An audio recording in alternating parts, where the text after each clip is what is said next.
اور اتنی قربانیاں سست لوگوں کا کام ہے ہی نہیں جو قربانیاں صحابہ نے دی. خالد بن ولید نے روم اور فارس کے بخی ادھیڑ کے رکھ دیے. ہمارے مجاہدین جو ماضی میں ہم لوگوں نے دنیا فتح کی ہیں، فرانس تک پہنچ چکی تھی ہماری فوجیں، اور ادھر فتح کرتے کرتے شام، اور ادھر ایسٹ کی طرف انڈونیشیا، ملیشیا، یہ ساری اسلامی سلطنتیں یہ تو بہت پہلے اسلام میں داخل ہو چکی ہیں. کابل تک مسلمان فوجیں حضرت عثمان کے دور میں آ چکی تھیں، وہاں صحابہ کی قبریں ملتی ہیں. ازبکستان، آذربائیجان، یہ سب حضرت عثمان کے دور میں فتح ہو چکا تھا. تو یہ سست لوگوں کا کام ہو سکتا ہے؟ اگر نبی صلی اللہ علیہ وسلم صحابہ کو ربیع الاول کے حلووں پہ ڈال کے چلے گئے کہ تم محرم میں اتنا حلیم کھایا کرو، ربیع الاول میں اتنی دیگیں کھایا کرو، جب بچہ پیدا ہوا کرے تو مٹھائی کے اتنے ڈبے کھا لیا کرو، تو آپ مجھے بتاؤ روم اور فارس اور آذربائیجان، ازبکستان یہ فتح ہوتے؟ بولو نا. تو مذہب پہ چلنا ممکن ہی نہیں ہے سست آدمی کے لیے، سمجھ رہے ہو نا. اس سے فجر میں اٹھا جائے گا، اٹھ کے آئے گا تو ایسے لگے گا جیسے قبر سے کسی نے مردہ اکھاڑا ہوا ہے. آپ دیکھ لو نا، جو سست بچے ہوتے ہیں آپ ان کو اٹھاؤ تو صحیح، ایسے مرے ہوئے آ رہے ہوتے ہیں جیسے تجھے پھانسی کے پھندے کی طرف لے کے جا رہے ہیں، ہم پھانسی گھاٹ کی طرف لے کے جا رہے ہیں. پھر آگے بیٹھے گا تو وضو خانے میں بیٹھ جائے گا، وہیں جھومتا رہے گا بیٹھ کے. پھر وضو خانے سے اس کو اٹھاؤ گے، آگے کھڑا ہوگا، پھر عجیب اسٹائل سے کبھی ایک پاؤں پہ سہارا لے کے ادھر، کبھی ادھر، کبھی پھر ناک میں کھجا رہا ہے، کبھی کان میں انگلی گھما رہا ہے. نہ نماز میں خشوع و خضوع، نہ وضو تمیز سے ہوگا اس کا. عجیب. تو یہ کیا ہے بھائی؟ یہ کسی کام کا نہیں ہے، یہ امت پہ بوجھ ہے، یہ نمازیوں کو بدنام کر رہا ہے.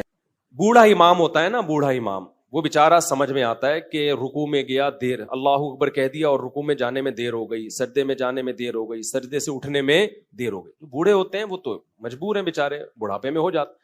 میں نے جوان امام دیکھ سجدے میں جا رہے ہیں، اللہ اتنا لمبا، اللہ اکبر کہ پبلک سجدے میں پہلے پہنچ چکی ہے، امام صاحب ابھی یار آپ تو 30-35 سال کے ابھی ینگ ہو، آپ اتنا لیٹ پہنچ رہے ہو سجدے میں، اتنا لیٹ پہنچ رہے ہو. اور چلو شادیوں میں دولہا اپنی شادی میں لیٹ آتا ہے، میں تو نکاح پڑھاتا ہوں نا یہاں، دولہا لیٹ آدھا گھنٹہ 1 گھنٹہ. میں کہتا ہوں جس کمبخت کو اس کی شادی موٹیویٹ نہیں کر سکی ٹائم پہ پہنچنے کے لیے، وہ باقی کون سے کام ٹائم پہ کرے گا؟ یا تو بیزار ہے تیری پسند کی شادی نہیں ہو رہی، یا تو سست ہے کہ پسند کا کام بھی اتنی سستی سے ہو رہا ہے. یہی وجہ ہو سکتی ہے نا بھائی تیری. کبھی چلو حادثہ بھی ہو جاتا ہے، ٹریفک جیم ہے، کوئی مسئلہ ہو گیا، لیکن نارملی بھی لوگ یہی کر رہے ہوتے ہیں. ہم بیٹھے ہوئے ہیں نکاح پڑھانے، ہم ٹائم پہ پہنچے ہوئے ہیں، حالانکہ میری نہیں ہو رہی شادی، پھر بھی میں ٹائم پہ پہنچا ہوا ہوں. اور اگلا کیا کر رہا ہے؟ جو دولہا ہے 1 گھنٹہ لیٹ، 1.5 گھنٹہ لیٹ. بس کر یار، تو نماز کیسے ٹائم پہ پڑھے گا جب تیری جو شادی جس میں اتنی دلچسپی ہے تجھے، وہ تو اتنی لیٹ کر رہا ہے، گھنٹہ بعد پہنچ رہا ہے تو. تو یہ مقصد کہ یہ قوم سست ہے یا نہیں ہے، مجھے یہ بتا. یہ خدا کی قسم بہت بڑا عیب ہے ہمارے اندر، اس کو ہلکا مت سمجھو، بہت بڑا عیب ہے. نبی صلی اللہ علیہ وسلم کو سستی پسند نہیں ہے. اور آپ صلی اللہ علیہ وسلم کی صحیح بخاری کی حدیث ہے، آپ صلی اللہ علیہ وسلم نے فرمایا، ہم خطبوں میں یہ حدیث سنتے ہیں نا، خیر القرون قرنی ثم الذین یلونہم ثم الذین یلونہم. یہ بہت زیادہ ہم نے سنی ہے حدیثیں. آپ کو پتہ ہے پوری حدیث ہم نے نہیں سنی، ہم یہاں تک حدیث سنا کے بریک لگا دیتے ہیں. ہمیں پتہ ہے آگے ہم نے بیان کی تو ہو سکتا ہے میرے ہی خلاف جا رہی ہو وہ حدیث، کیونکہ میرے ابھی دفتر میں بھی مٹھائی کا ڈبہ رکھا ہوا ہے، نیت خراب ہو رہی تھی میری بھی. تو نبی صلی اللہ علیہ وسلم نے فرمایا سب سے بہترین امت میری یعنی صحابہ کی، پھر ان کے بعد والی بھی سب سے بہترین یعنی تابعین کی، پھر ان کے بعد والی بھی یعنی تبع تابعین کی. فرمایا اس کے بعد شر پھیلے گا، اور شر میں آپ نے 2 چیزوں کو خصوصیت سے ہائی لائٹ کیا. فرمایا ایک جھوٹ پھیل جائے گا، نمبر 2 موٹاپا پھیل. سمجھ میں آ رہی ہے بات؟ موٹاپے سے مراد ہے سستی، کیونکہ موٹاپا قدرت کی طرف سے ہوتا ہے، وہ نیچرل ہے. بہت چست لوگ بھی ہم نے بھاری جسم والے دیکھے ہیں، بہت کم خوراک والے لوگ بھی ہم نے بھاری جسم والے دیکھے. یہ قدرت کی طرف. کسی کا پیٹ نکلا ہوا ہو تو اس سے بدگمان ہونے کی اجازت نہیں ہے. نیچرلی بھی لوگوں کا پیٹ ہوتا ہے، کسی بیماری کی وجہ سے نکل جاتا ہے. میں نے ایسے علماء دیکھے ہیں 24 گھنٹے میں 1 ٹائم کھاتے ہیں، وہ بھی بہت ہلکا، لیکن پیٹ نکلا ہوا ہے ان کا، وہ قدرت کی طرف سے. صحابہ میں بھی ایسے تھے، بعض بھاری جسم کے، بعض دبلے جسم کے، لیکن یہاں وہ موٹاپا مراد ہے. تمام محدثین کی بات لکھتے ہیں، اس سے نیچرل جو موٹاپا ہوتا ہے وہ مراد نہیں ہے. یہاں وہ موٹاپا مراد ہے جو کھانے کی وجہ سے. سمجھ میں نہیں آ رہی بات؟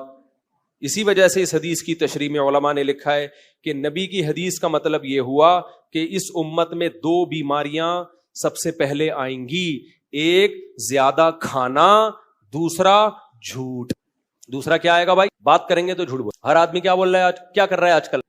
جب بھی کوئی بات کر رہا ہوتا ہے پتہ ہی نہیں چلتا کہ سچ بول رہا ہے کہ جھوٹ بول رہا ہے، قسمیں اٹھا لے گا، پوری بات ہی نہیں کرے گا کبھی۔ تو اور دوسرا کھانا، کھائے جا رہے ہیں، اور مجھے اللہ کی قسم اس پہ افسوس نہیں ہو رہا کہ زیادہ کیوں کھا رہے ہو بھائی، یہ تو ڈاکٹروں کا ٹاپک ہے نا کہ کم کھاؤ، میرا ٹاپک تھوڑی ہے۔ مجھے افسوس اس پر ہو رہا ہے کہ اس پہ مذہب کا لیبل کیوں لگا رہے ہو، یہ میرا ٹاپک ہے، یہ ڈاکٹروں کا ٹاپک نہیں ہے۔ مذہب کا لیبل مت لگاؤ، مذہب میں پھوڑنا پھاڑنا پسند بولو نہیں، اور مٹھائیوں کو ختم کر دو مارکیٹ۔ ہمارے نبی صلی اللہ علیہ وسلم نے جو ہمیں کھانے پینے کی چیزیں بتائی ہیں خوشی کے موقع پہ، وہ گوشت بتایا ہے، مٹھائیاں نہیں بتائی ہیں۔ وہ کیا بتایا ہے؟ اسلام میں تہوار ہیں، عید الفطر پہ آپ صلی اللہ علیہ وسلم نماز عید سے پہلے کھجور کھایا کرتے تھے۔ نماز عید سے پہلے کیا کھاتے تھے؟ کھجور۔ اس میں بھی یہ حکمت تھی کہ یہ بتانا کہ آج ہمارا روزہ نہیں، وہ بھی چند کھجوریں کھاتے تھے بس۔ باقی ہمارے نبی صلی اللہ علیہ وسلم سے تہواروں پہ کیا ثابت ہے؟ بقرعید ہمارا تہوار ہے، کیا اسلام میں یہ ہے؟ دیکھو ہندو جب تہوار مناتے ہیں تو وہ طرح طرح کے ویجیٹیبل اور مٹھائیاں کھاتے بھی ہیں اور کھلاتے بھی ہیں۔ ایسا ہی ہوتا ہے کہ نہیں ہوتا؟ سویٹس یہی ہوتا ہے نا۔ لبرل سیکولر لوگوں کا ایک تہوار ہوتا ہے برتھ ڈے، اس میں وہ کیا کاٹتے ہیں؟ کیک، فل کارب ڈائٹ، تھوڑے دنوں میں انسان کو بھی کیک کی طرح پھلا دیتی ہے ایسی ڈائٹ۔ یہ ایک تہوار ہے سیکولر اور لبرل لوگوں کا، اس میں وہ کیا کھاتے ہیں بھائی؟ میں اسلام کا مقابلہ کرا رہا ہوں نا لبرلزم سے اور دوسرے مذاہب۔ کرسمس میں بھی کیا کھائے جاتے ہیں؟ کیک کھائے جاتے ہیں، زیادہ تر مٹھائیاں گفٹ کی جاتی ہیں۔ اسلام میں تہوار ہے عید الفطر، اس میں کیا ہے؟ عید سے پہلے چند کھجوریں، وہ بھی یہ بتانے کے لیے کہ آج ہمارا روزہ نہیں۔ اس میں یہ حکمت علماء نے بیان کہ ایسا نہ ہو کہ روزہ ہے بھائی آج نہیں رکھے، آج نہیں ہے، عمل سے ثابت کریں گے نہیں آج روزہ۔ نمبر 2، اسلام میں تہوار ہے بقرہ عید، خوشی کا دن ہے نا، اس میں مٹھائی کے ڈبے کاٹنے کا حکم ہے۔ بھائی اسلام نے کہا ہوتا بھائی دوسری عید آ رہی ہے تمہاری، تو اب تم نے کیا کرنا ہے؟ تم نے زردے کی دیگیں پکانی ہیں، تم نے گنے کے گڑ کھلانے ہیں لوگوں کو، صحیح ہے نا؟ اس میں کیا رکھا گیا ہے؟ گوشت۔ آپ کو پتا ہے میں ویجیٹیرین تھا بچپن میں، گوشت، میں اسلام کی ترغیبوں کی وجہ سے گوشت کھانا، اگر اسلام ہماری زندگی میں نہ ہوتا تو میں آج بھی کیا ہوتا؟ ویجیٹیرین۔ میں گوشت نہیں کھاتا تھا، مجھے پتہ نہیں کیوں گھنسی آتی تھی گوشت سے، بعض لوگ ہوتے ہیں، تو میری بقرعید پھیکی ہوتی، کہیں ولیمے میں جاتا لوگوں کی دعوتوں میں، وہاں گوشت، تو میں نے کہا یار یہ تو میں زندگی بھر اس نعمت سے محروم رہوں گا۔ تو 15 سال کی عمر میں پھر میں نے اپنے آپ کو جان کر آہستہ آہستہ گوشت کا عادی بنایا ہے کہ ہمارے مذہب میں تو جتنی رسومات ہیں کھانے پینے کی وہ ساری گوشت ہی سے متعلق ہیں، تو پھر ہم تو مذہبی ہو ہی نہیں سکتے صحیح طریقے سے۔ اب بقرعید میں بھی ہم کھچڑی کھا رہے ہوتے تھے بیٹھ کے، یہ تو عجیب سا لگتا تھا ہمیں، سارے دنیا گوشت کھا رہی ہے، ہم کیا کھا رہے ہیں؟ کھچڑی۔ تو میں نے پھر اپنے آپ کو عادی بنایا ہے، تو اس کا مطلب اسلام نے مجھے کیا بنایا ہے؟ گوشت خور۔ سمجھتے ہو کہ نہیں سمجھتے ہو؟ مجھے گوشت خور بنانے والا کون ہے؟ اسلام ہے۔ اگر اسلام میں مٹھائیاں ہوتی نا تو آج میں مٹھائی خور ہوتا، گوشت خور نہ ہوتا، اور میں پھر پتہ یہاں آپ کے سامنے بیٹھا ہوا ہوتا 4 آدمیوں کے برابر ہوتا، میرے لیے ایک الگ سے وہ بنایا جاتا ہے یہاں، اور میں کم ہوتا، یعنی اس میں کم ہوتا اور میرا جسہ زیادہ ہوتا، میری باڈی زیادہ ہوتی۔ تو ایک بقرعید ہے اسلام میں، اس میں بھی کیا ہے؟ بولو، گوشت۔ تیسری خوشی شادی، یہ بھی خوشی کا دن ہے، اس میں ولیمہ ہے۔ نبی نے فرمایا اولم ولو بشاتن، ولیمہ کرو اگرچہ ایک بکرا کاٹتے ہی کیوں نہ ہو۔ تو وہاں بھی کیا کھلایا جا رہا ہے؟ گوشت۔ مٹھائی کے ڈبے بولو نہیں ہے، حلوے مانڈے نہیں ہے۔ اور چوتھی خوشی انسان کو ہوتی ہے بچے کی پیدائش پر۔ فیملی پلاننگ والوں کو تو بالکل بھی خوشی نہیں ہوتی، وہ کہتے ہیں یہ کیا ہو گیا، آبادی بڑھ رہی ہے اور مسائل بڑھتے چلے جا رہے ہیں، لیکن اسلام کہتا ہے ان کی باتوں میں مت آؤ۔ کسی انسان کے لیے اللہ کی طرف سے اولاد سے بڑا گفٹ کوئی بھی نہیں ہے، یہ اولاد ٹینشن نہیں ہے، بلکہ اللہ کی طرف سے کیا ہے؟ تحفہ ہے، ہبہ ہے۔ یہب لمن یشاء اناسا، جس کو چاہتا ہوں بیٹیاں گفٹ میں دیتا ہوں۔ اگر یہ پینلٹی ہوتی تو اللہ اس کے لیے گفٹ کا لفظ استعمال نہ کرتا۔ آپ نے کسی کو تھپڑ لگایا، وہ کہہ رہے یہ کیا کہہ رہی ہے، میں نے آپ کو گفٹ دیا ہے، آپ بولو گے کمبخت زخم پہ نمک تو نہ چھڑک ٹینشن دے رہا ہے اور نام اس کو کس چیز کا دے رہا ہے؟ گفٹ کا. تو اللہ نے اولاد کے لیے کیا کہا؟ گفٹ ہے. تو اب مجھے ایک بات بتاؤ, اللہ میاں نے اس خوشی کے موقع پر بھی مٹھائی کا تذکرہ, رسگلوں کا, گلاب جامن کا, حلوے مانڈوں کا, کسٹرڈ کا, اور گاجر کے حلوے کا, اور کدو کے حلوے کا, اور کتنے حلوے رہ گئے ہیں, سوہن حلوہ. سوہن حلوے پہ اتنے فراڈ ہوتے ہیں آپ کو کیا بتاؤں. بس میں ایک دفعہ بیٹھا ہوا تھا, کھڑکی سے ایک بندہ آیا, سوہن حلوہ. میں نے کہا چلو گھر جا رہا ہوں, ادھر کے پی کے سے میں آ رہا تھا, بہت پرانی بات ہے. میں نے کہا چلو میں ایک تحفہ لے جاتا. تو اس نے دکھایا بڑا زبردست, میں نے نکال کے پیسے دیے, دوسرا ڈبہ پکڑا کے بھاگ, اس کو کھولا تو اس کے اندر.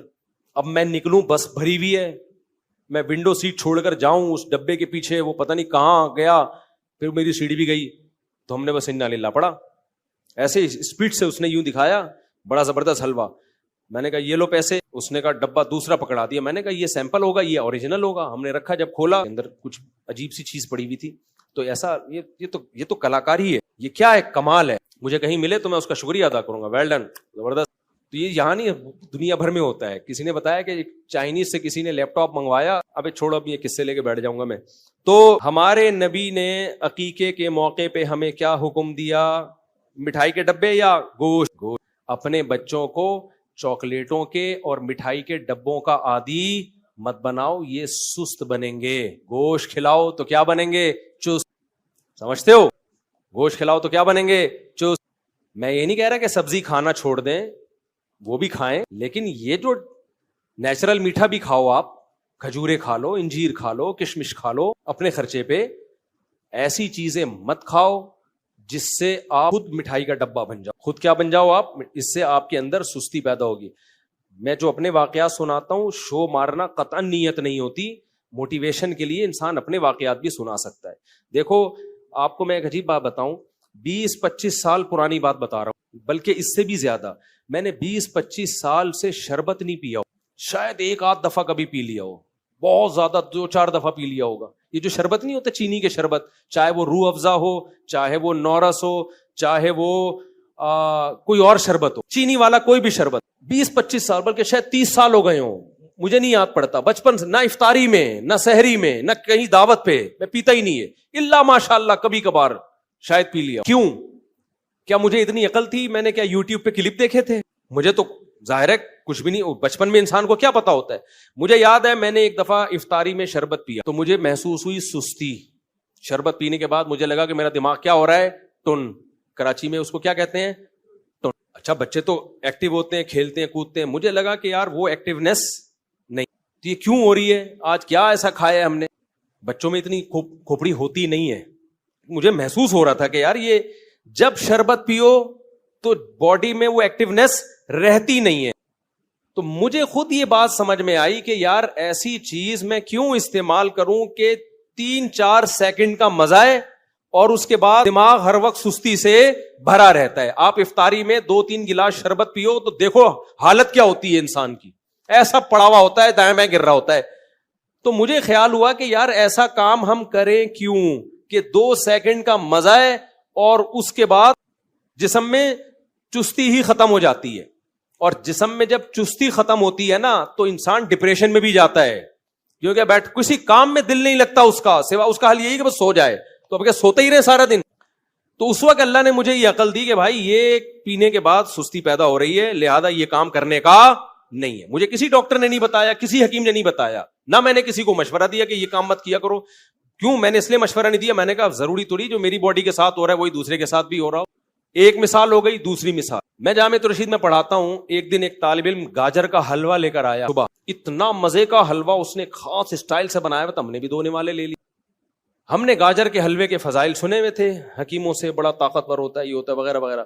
تو میں نے اس طالب علم سے وہ ریسیپی لی وہ حلوہ بنانے کی, وہ ڈفرینٹ اسٹائل کا حلوہ. میں نے کیا, یہ بھی کئی سال پرانی بات, میں نے کیا کیا, میں نے کہا ناشتے میں اسی اسٹائل میں حلوہ بنا کے کھاؤں گا. میں نے وہ حلوہ بنا کے کھایا, مزہ بہت آیا. لیکن جب میں مدرسے پڑھانے کے لیے پہنچا تو میں نے دیکھا جس طرح میں ایکٹیو ہو کے بچوں کو پڑھاتا ہوں اس طرح مجھ میں ایکٹیونیس, مزہ ہی نہیں آ رہا. دماغ کیا ہو رہا ہے؟ بولو. ایک دفعہ کھایا ہوگا, اس کے بعد میں نے اس طالب علم کو بولا بھائی شاید جو بنایا تھا نا پورا بھر کے وہ میں نے اسی کو لا, میں نے کہا آئندہ میں یہ کبھی بھی نہیں کھاؤں گا. مزے کا بہت ہے مگر یہ مزہ 10 منٹ کا 5 منٹ کا, اس کے بعد ٹینشن 6-7 گھنٹے, کیونکہ وہ دماغ میں وہ تازگی ختم ہو گئی, بیٹھے ہوئے ہیں یوں کر کے جھوم رہے ہیں. تو بھائی کیوں اپنی جانوں پہ ظلم کر رہے ہو؟ ایسی چیزیں کیوں کھا رہے ہو جس سے تمہارے اندر چستی کے بجائے کیا پیدا ہو رہی ہے؟ سستی. کیوں اپنے جان پہ ظلم کر رہے ہو؟ تبھی آپ دیکھ رہے ہو نا, بیان میں بھی بیٹھے بیٹھے لوگ سو جاتے ہیں, بات کرتے کرتے لوگ سو جاتے ہیں, دفتر میں بیٹھے ہوں گے آڑے ترچے ٹیڑے میڑے گر رہے ہوں گے, کوئی یوں گر رہا ہے کوئی یوں گر رہا ہے, عجیب سے. یہ سب کس کا اثر ہے؟ خوراکوں کا. شربت اپنی زندگی سے بہت زیادہ میٹھا پینے کا شوق ہے, اوریجنل جو گائے وہ گنے کا رس ہوتا ہے نا وہ پی لی, اس میں میٹھا اتنا نہیں ہوتا. سمجھتے ہو کہ نہیں سمجھتے ہو؟ شہد کھا لیا کرو, مدذل ہلا لیا, جو ملا کھا لیا, یہ مت بنو. تو ہماری شریعت میں اس کا بڑا اہتمام کیا گیا ہے کہ آپ کی خوراک کم ہونی چاہیے اور آپ کی خوراک اچھی ہونی چاہیے, تاکہ ایک صحت مند معاشرہ وجود میں آئے, آپ میں جسم بھاری نہ ہو, آپ چست رہیں, آپ میں سستی نہ ہو, تاکہ آپ شریعت کے احکامات کو خوش دلی کے ساتھ بجا لائیں. آپ کا دماغ فریش ہوگا, گھر میں بیگم سے بات اچھے طریقے سے کریں, بچوں سے بات اچھے طریقے سے کریں. اگر آپ کھا کھا کے پھوڑ پھوڑ کے گھی کا ڈبہ بن گئے تو آپ ٹینشن کی ایک مشین بن چکے ہیں. جہاں جائیں گے ہر شخص کو ڈر ہوگا کہ کسی بھی وقت کچھ بھی کہہ سکتا ہے.